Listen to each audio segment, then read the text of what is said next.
잠깐. 쉿. 지금은 이재명. 자, 이재명 3번 하겠습니다. 이재명.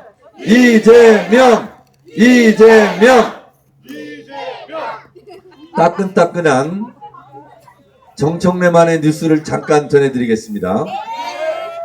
올라오면서 공식적인 통계를 뽑아봤는데 선거운동이 시작된 12일부터 오늘 아침 담양 유세까지 제가 광주 전남 골목골목 선대위원장을 맡아서 69군데 지역을 제가 다녔고 이동거리는 5,000km가 넘고 그리고 까먹었네. 도보하는 거리는 97km를 제가 걸어 다녔답니다.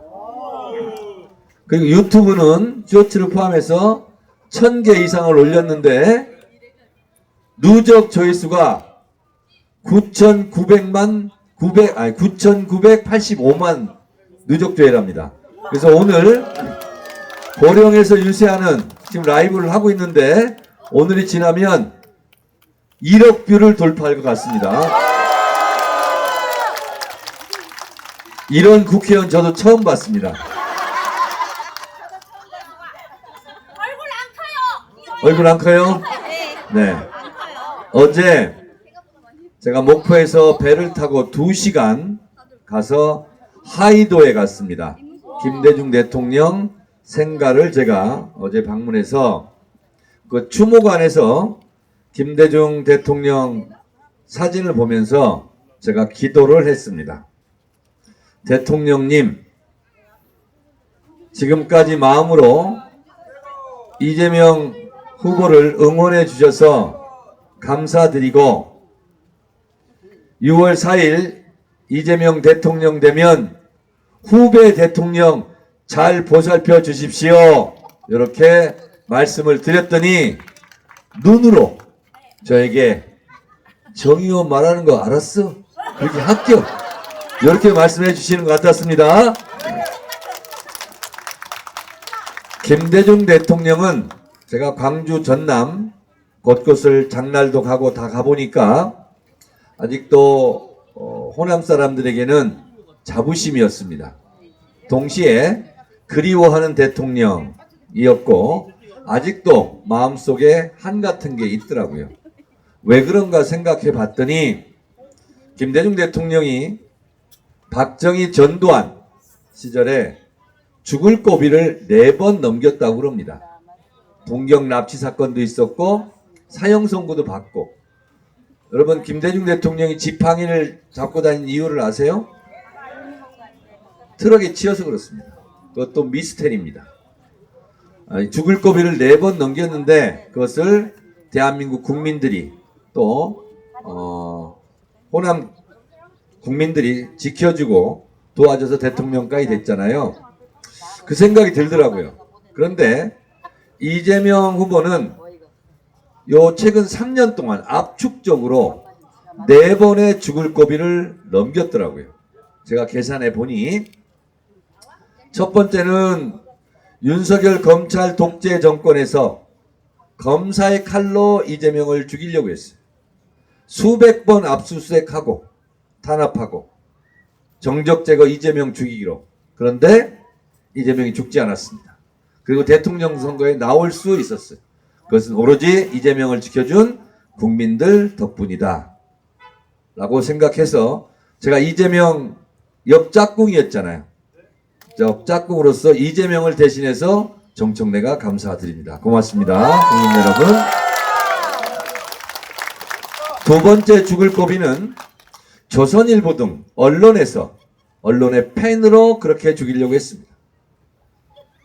있는 것을 없는 것으로, 없는 것을 있는 것으로 비틀고 꼬집고 축소, 왜곡, 과장, 확대, 침소, 봉대하면서 이재명을 죽이려고 했는데 그 또한 국민들께서 계속 지지를 해 주셨기 때문에 이재명이 넘어지지 않고 여기까지 왔습니다. 이재명 짝꿍으로서 이재명을 대신해서 또 한 번 감사드립니다. 세 번째는 진짜 칼로 찔러 죽이려고 그랬어. 작년 1월 부산 가덕도 신공항 둘러보러 갔는데 여러분 기억하시죠? 저도 옆자리에 있었습니다. 1mm만, 1cm가 아닙니다. 1mm만 비켜서 찔렸으면 동맥을 관통해서 과다출혈로 죽을 뻔했습니다. 앰뷸런스가 와서 병원까지 가는데 20분이 넘게 걸렸어요. 그러면 살 수가 없답니다. 이 또한 천우신조, 국민들의 기도 덕분이 아닌가 생각을 합니다. 제가 나중에 물어봤어요. 그때 어떤 기억이 나냐고. 그랬더니 자기는 칼로 찔린지 몰랐답니다. 뭐가 와서 툭 쳤는데 넘어졌고, 그런데 목줄기가 뜨뜻해지더래요. 피가 흘러서. 수건으로 휴지로 지혈하고 막 그랬잖아요. 여러분 피 묻은 수건, 피 묻은 그 마룻바닥 기억나세요? 그거 기자가 찍은 게 아닙니다. 제가 찍은 거예요. 핸드폰으로. 그래서 공개한 겁니다. 하마터면 진짜 죽을 뻔했어요. 그런데 누워서 있으니까 자동적으로 하늘이 보이잖아요. 근데 그날따라 하늘이 그렇게 맑더랍니다. 그러면서 아, 나는 이 하늘을 보면서 이렇게 죽어가는구나 라고 생각했답니다. 자기는 진짜 죽는 줄 알았대요. 피가 많이 쏟아졌어. 그런데 살았어요. 이 또한 국민들 덕분입니다. 이재명을 대신해서 짝꿍으로서 감사드립니다.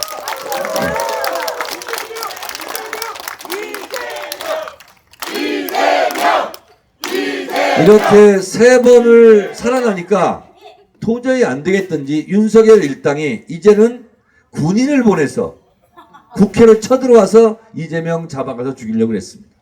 여러분, 그때도 국민들이 국회로 달려와서 장갑차 막아서고 군인들 막아서고 그래서 국회의원들이 투표할 수 있는 시간을 벌어줬어요. 그래서 저희가 비상계엄 해제안을 투표해서 의결해서 해제를 시킨 겁니다. 국회의원들이 잘했다기보다 국민들이 그 시간을 벌어주지 않았다면 그렇게 할 수가 없었어요. 그 또한 국민들 덕분입니다. 이재명 잡아가려고 죽이려고 했는데 여러분들이 살려주셨습니다. 감사드립니다.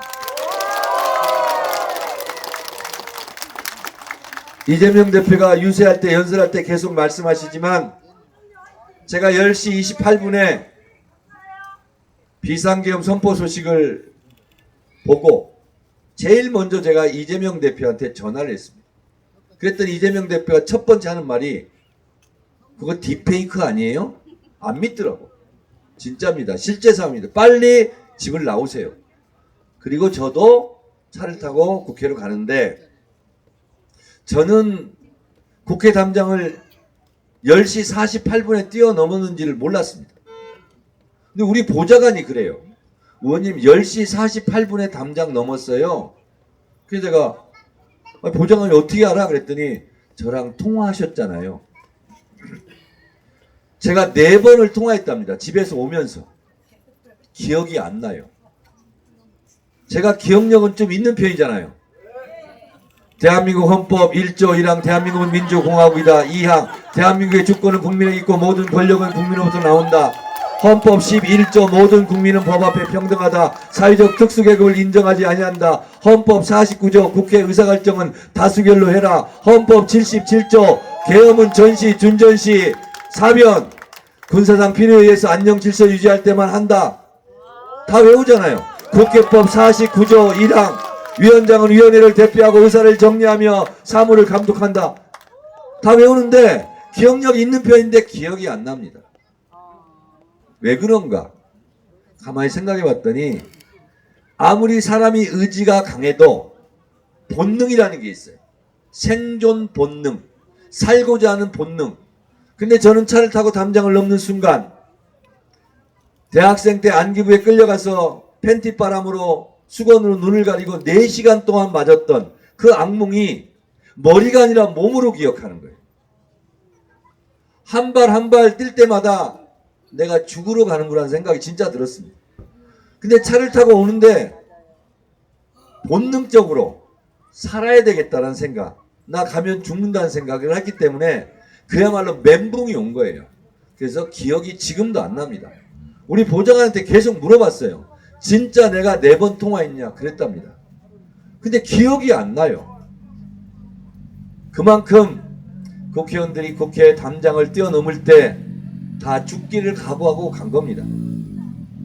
근데 제가 여러분들 앞에 떳떳하게 이렇게 유세 다니면서 우리 신임 위원장 이렇게 손도 잡고 막 흔들어 이렇게 돈도 들고 이렇게 할 수 있는 것은 한 번도 도망가야지 이런 생각을 한 적이 없습니다. 한순간도.